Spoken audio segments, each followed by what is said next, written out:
Спасибо за то, что слушаете «Русский через истории» от А до Я. Если вы хотите узнать, что конкретно, как и когда делать, чтобы, во-первых, перестать изучать русский и начать его использовать, во-вторых, понимать на слух речь носителей языка, и, в-третьих, автоматизировать теоретические знания в своей речи, мы приготовили для вас серию видео о нашем методе. В каждом видео вы будете получать задания. Шаг, который нужно использовать при работе с курсом. Делать мы это будем на примере первого эпизода подкаста в премиум-версии. Итак, сегодняшняя тема. Действительно ли русский сложен? Как преодолеть основную сложность при его изучении? И мы поговорим о двух различных подходах к освоению языка. Итак, сложен ли русский язык? Принято считать, что русский язык очень сложен. Да.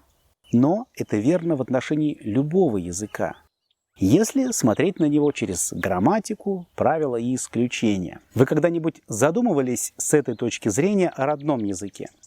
Например, о том, что в английском более 30 времен глагольных форм, а в испанском их около 100. Немногие смогут их перечислить. При этом вы свободно говорите на родном языке, не задумываясь о сложностях. Так же и мы на русском.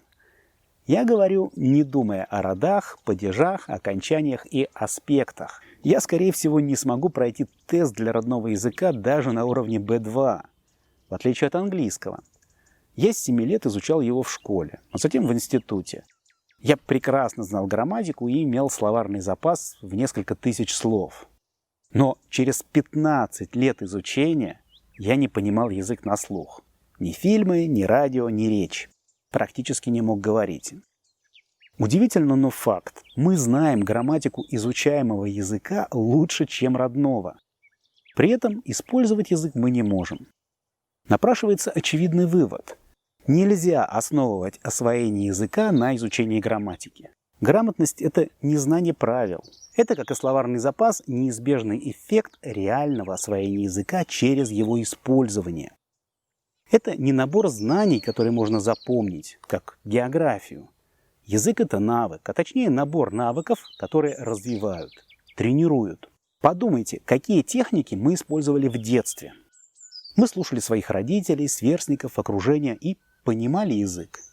А после того, как начали говорить, делали это ежедневно. Наш язык становился лучше и лучше. И только в школе мы начали осваивать грамматику. Мы привыкли к языку, слыша, понимая и используя. Что же мешает нам повторить это с иностранным языком? Как правило, это отсутствие методики, имитирующей натуральный процесс погружения. А теперь как освоить русский? За годы изучения языков я понял, что причина удачи или неудачи кроется исключительно в методе. Освоение языка через грамматику – это подход лингвистов. Обычным людям не нужно знать правила и тонкости. Язык нужен нам для использования, общения и получения информации. Так же, как и родной язык. И для этого нужны соответствующие средства.